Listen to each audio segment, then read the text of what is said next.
Olá, neste vídeo vamos falar sobre funções.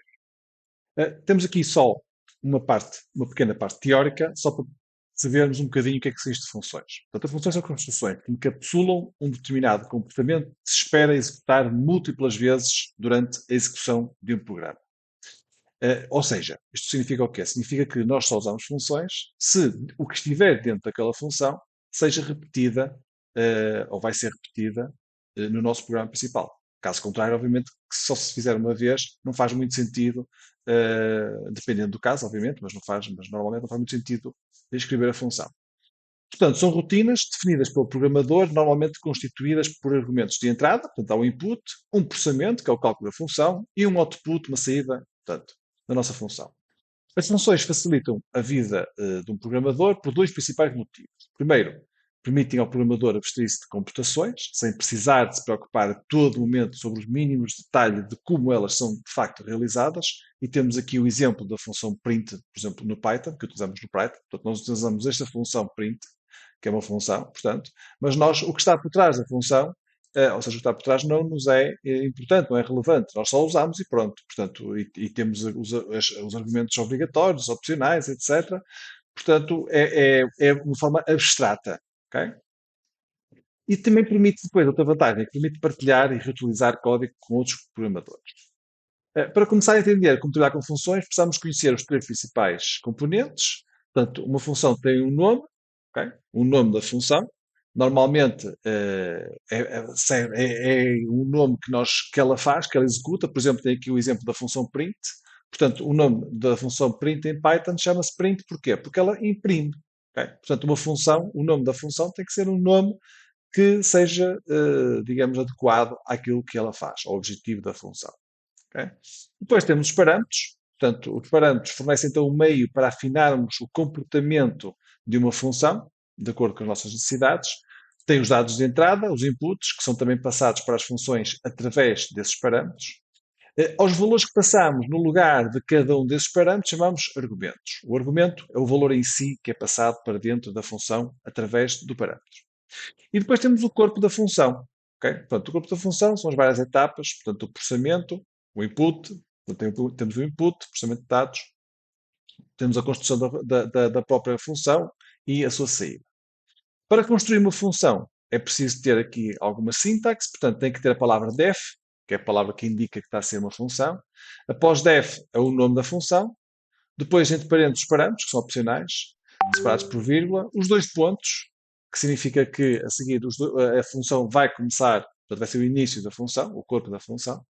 E depois temos o bloco da função, dentro, portanto, tem escrito como indentação, e que é o distanciamento, então, relativamente ao nosso corpo principal. Okay? Pronto. E depois, por vezes, temos algumas funções com valor de saída, ou seja, que contêm um return. Nem todas as funções têm um return, mas algumas delas têm.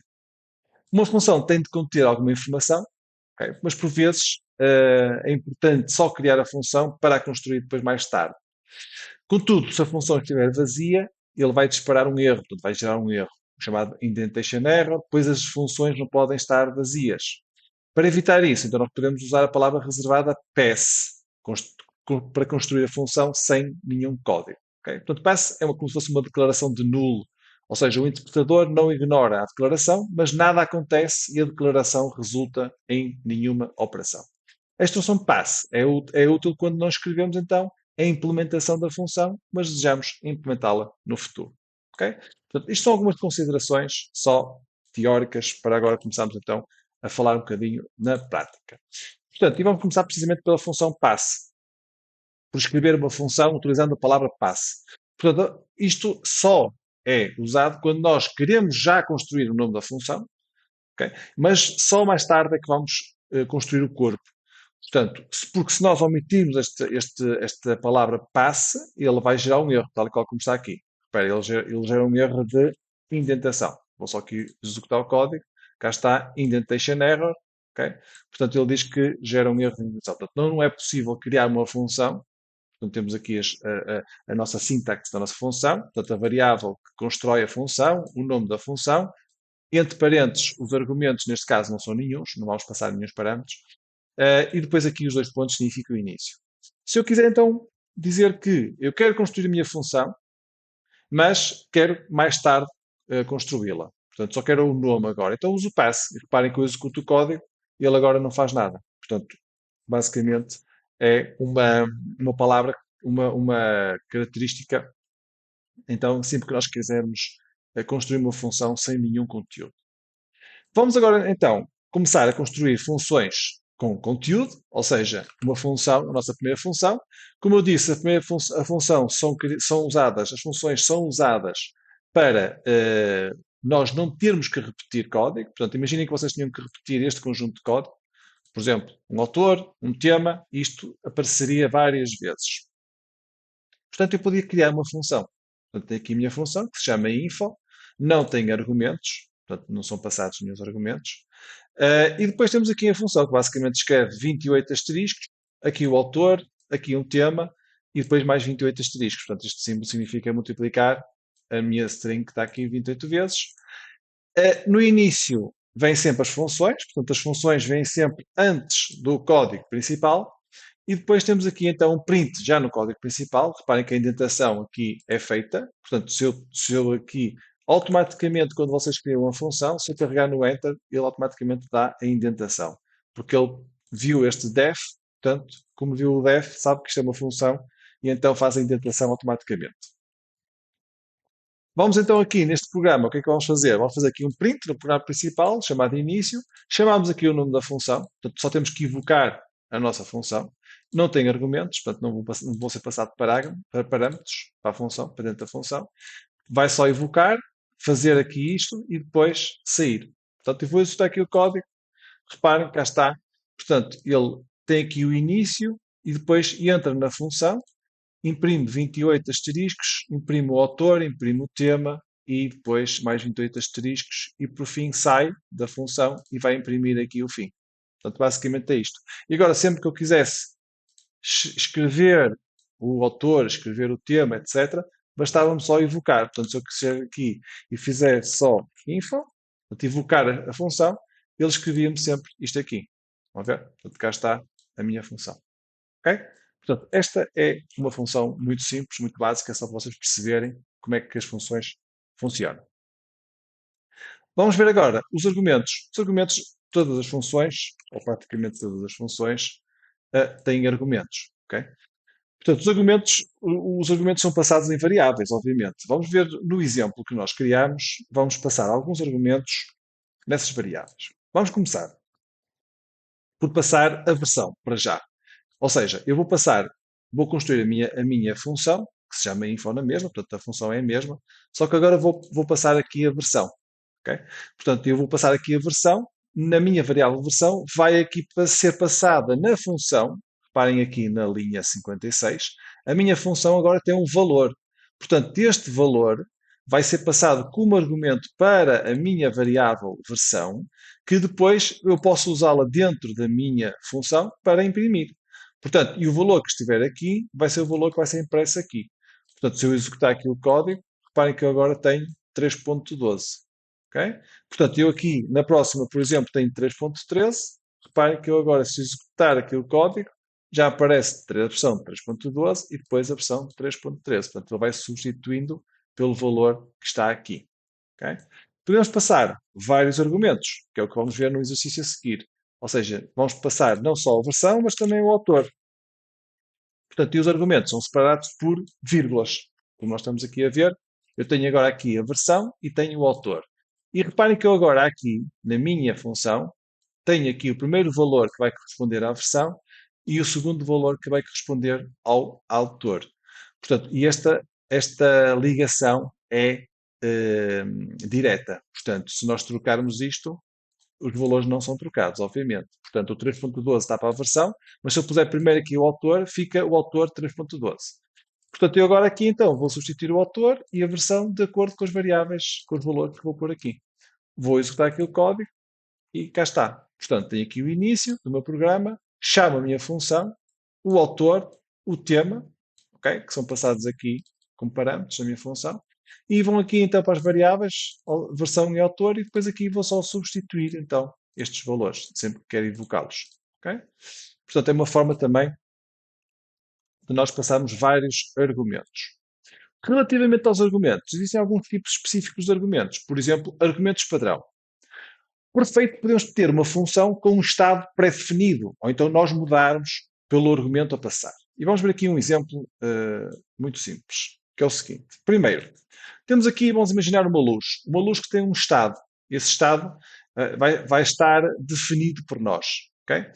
Portanto, o que é que acontece? Nós temos aqui a luz, reparem, isto, se nós não passarmos aqui nenhum valor que está aqui, ok? Portanto, nós temos aqui uma variável que diz estado, mas não tem aqui nada. Portanto, e aqui reparem que nós não estamos a passar nenhum valor. Portanto, e obviamente, se eu executar aqui o código, isto vai me dar um erro, porque ele diz que falta-me aqui um argumento, ok? No estado. Porque ele tem aqui uma variável e aqui não passa nada. Portanto, e eu tenho que ter o mesmo número de variáveis aqui do que aqui. Mas nos argumentos padrão, nestes argumentos padrão, eu posso definir este estado, por exemplo, igual a true. Ok? E neste caso, o que é que significa? Que significa que se eu não passar nada, que é o caso, esta própria variável vai ter um valor. Ok? Portanto, ou seja, eu chego aqui, executo o código, reparem, estado literal true, portanto, por defeito, ele vai ter aqui o true. Okay? Isto é muito similar, reparem aqui, a eu não escrever nada, okay? E, por exemplo, passar um argumento. Por exemplo, neste caso, passava o true. Então, passava true, ia para o estado, portanto, o estado ficava com o valor de true, ok? E ele fazia, então, se o estado, ok? Por defeito, se eu não colocar nada, é o true, portanto, por defeito é o true, portanto, ele diz luz ligada. Se não, luz desligada. Portanto, executa aqui o código, cá está, a luz está ligada. Portanto, se eu quiser omitir esta passagem de valor, ok, do meu valor para a minha função, eu neste tipo de argumentos, eu posso definir então no próprio argumento posso definir o valor. Portanto, e cá está, faço estado igual a true e executo aqui o código, tenho que passar aqui, obviamente, a minha função, evocar a minha função, senão não faz nada. Vou só aqui limpar o terminal. Portanto, reparem, não vou passar nenhum argumento, portanto, ele vai assumir o que estiver aqui. Cá está, executo o código e ele, como eu assumo que está aqui, a luz fica ligada. Ok? Se eu por acaso quiser mudar, vamos imaginar que eu digo que quero passar o valor do meu argumento, então aquele valor por defeito que está ali, okay, vai se sobrepor ao que está. Portanto, este que é passado vai se sobrepor ao valor por defeito. Portanto, eu executando agora aqui o falso, reparem que ele agora já me diz que está falso. Ou seja, eu passo o falso, este estado assume o valor que eu vou passar aqui falso e ignora o por defeito. Portanto, fica o valor falso. Portanto, dá a luz desligada. Okay? Portanto, isto são os chamados argumentos padrão, que também também pode ser útil em algumas situações. Okay? Vamos agora ver outro tipo de argumentos, que são os argumentos flexíveis. Vamos só aqui agora limpar o terminal e vamos então agora demonstrarmos sobre os flexíveis. Estes argumentos flexíveis também são designados por asterisco args, que vem do inglês argument, e são usados em funções quando queremos passar um número variável, ou seja, um número flexível, de argumentos para uma função. É útil quando não sabemos de antemão quantos argumentos vamos receber. Okay? Pronto, vamos aqui dar um exemplo. Esta parte aqui é a parte de baixo, portanto não faz sentido estar aqui. Vamos ver aqui então um exemplo. Em que eu tenho aqui esta função, e eu nesta minha função então, esta função chama-se imprimir argumentos, vou passar aqui então este meu argumento flexível chamado args. Okay? Este é um nome convencional, ok? Ou seja, é o nome que se dá, mas podemos alterar este nome. Ou seja, assim como eu escrevo args, eu posso escrever XPTO ou qualquer coisa, qualquer nome. Só que é uma convenção que se faz em Python, que se tem em Python, portanto, e damos o nome de args, okay? Que vem do inglês arguments. Okay? Então, o que é que nós fazemos aqui? Reparem que na minha função eu vou passar vários argumentos. Portanto, estou aqui a passar uma string, um número inteiro, um número booleano e uma lista. Okay? Pronto. E dentro da minha lista tenho várias strings. O que é que eu sei? Portanto, eu não sei quantos argumentos é que eu vou passar. Portanto, isto é só usado quando nós não sabemos. Então eu uso asterisco args. Ou seja, ele o que é que vai fazer? Reparem, ele vai então, como se fosse encapsular ou empacotar. Nós vimos já no vídeo passado este asterisco, o que é que significava, não é? Portanto, ele vai-me, digamos, empacotar todos estes argumentos aqui para esta variável e depois vamos desempacotar dentro da nossa função, utilizando aqui o for. Portanto, o que é que eu tenho aqui então? Eu pus só aqui uma variável contadora, por exemplo, contador igual a 1, e faço aqui um ciclo for argumento in args, portanto, na minha variável que está aqui, portanto, este nome é que tem que ser igual ao que eu tenho aqui, portanto, pode não ser args, como eu disse, mas este tem que ser o mesmo, porque a variável é a mesma. Portanto, eu vou fazer aqui o print, o contador, portanto, será o primeiro argumento, é, e ele vai-me então fazer o quê? Fazer uma iteração deste meu argumento. Ok? Vamos ver como é que fica então. Reparem, o primeiro argumento é Python, vamos ver aqui. O segundo é 100, o terceiro argumento é true e o quarto argumento é a minha lista. Portanto, basicamente, então, este asterisco args serve para, digamos, condensar todos os meus argumentos numa só variável. Okay? E depois faço, digamos, a iteração com o ciclo for dessa variável. Okay? Temos aqui outro exemplo para percebermos.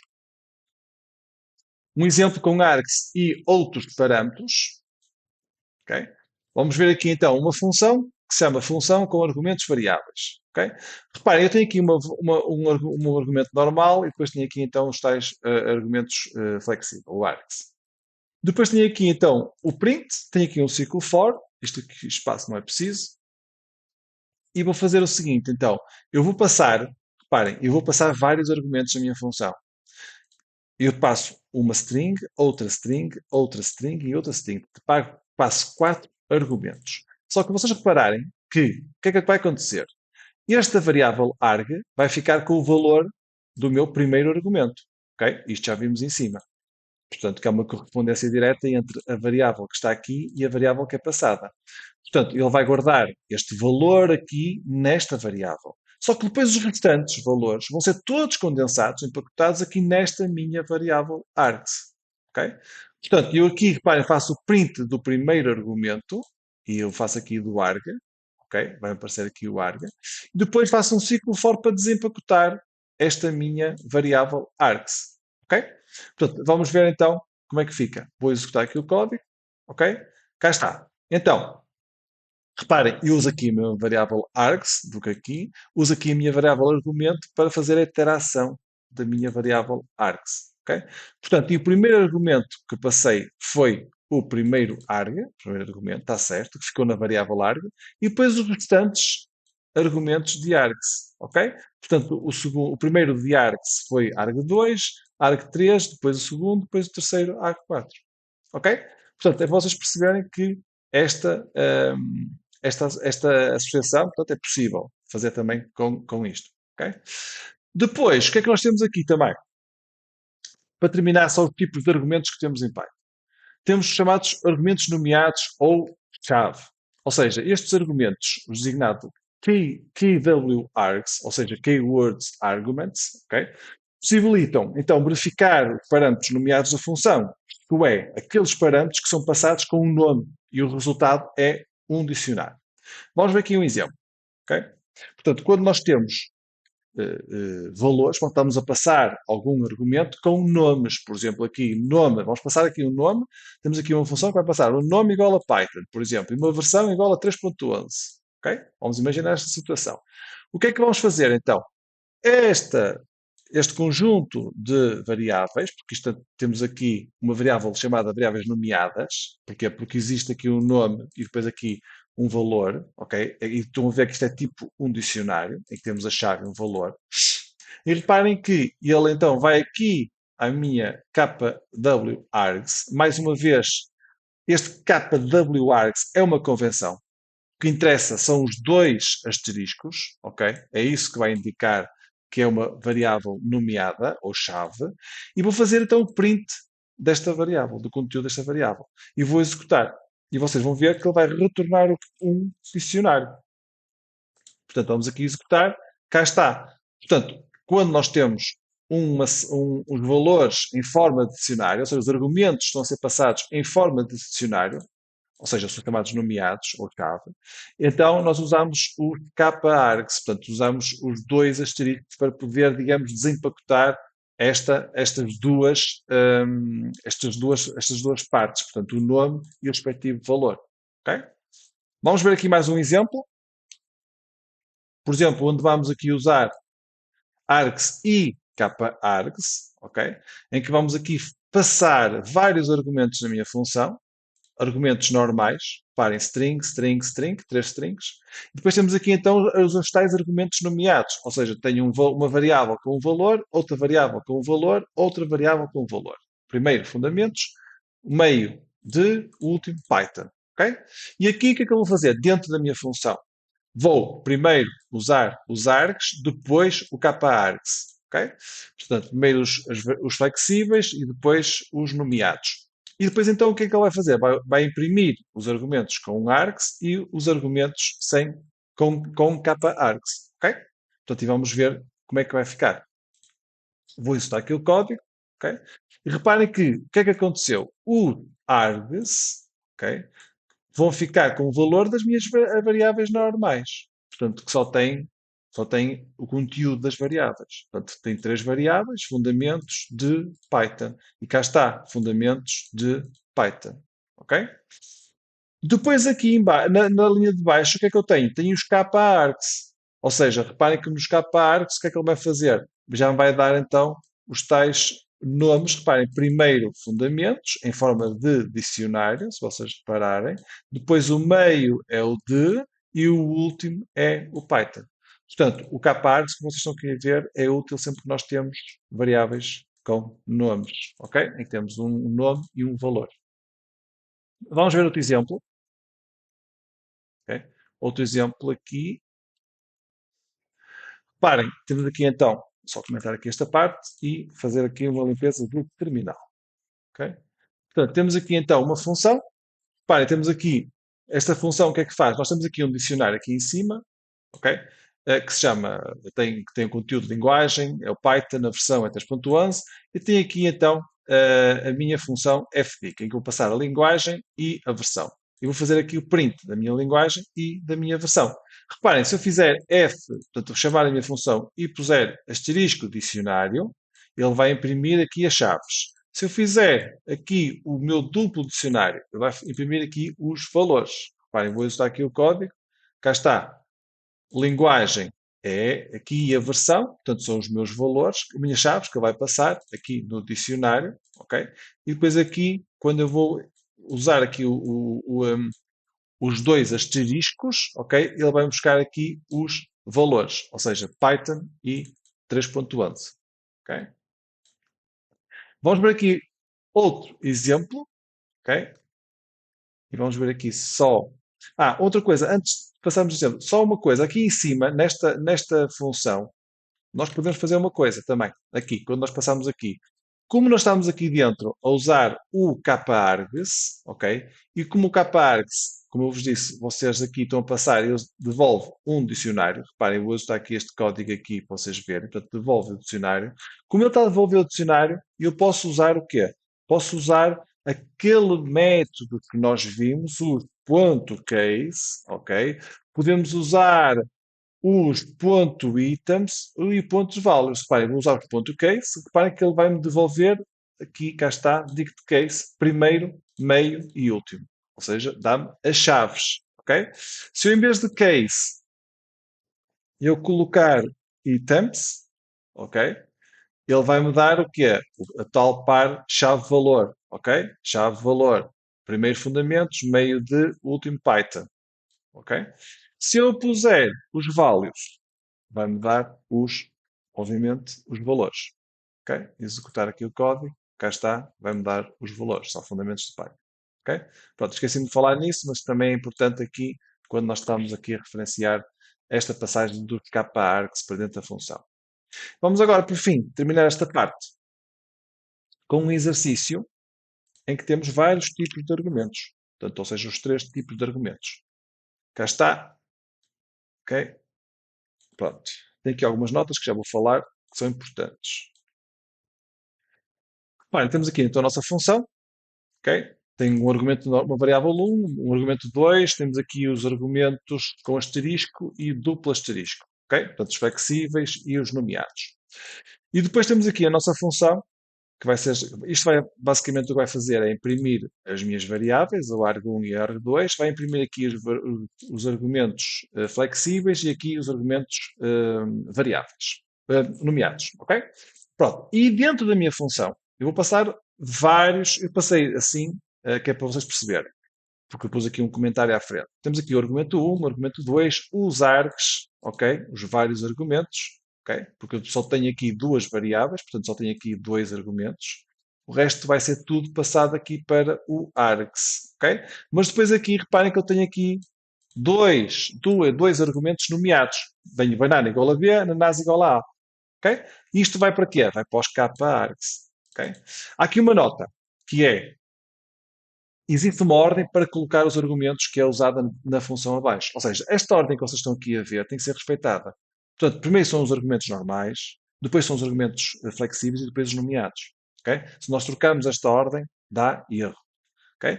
E aqui embaixo também tem outra nota que foi aquilo que eu disse, que é escrever args e k-args é apenas uma convenção. Pode-se usar qualquer nome. Portanto, vamos então executar aqui o código. Ok? Então cá está.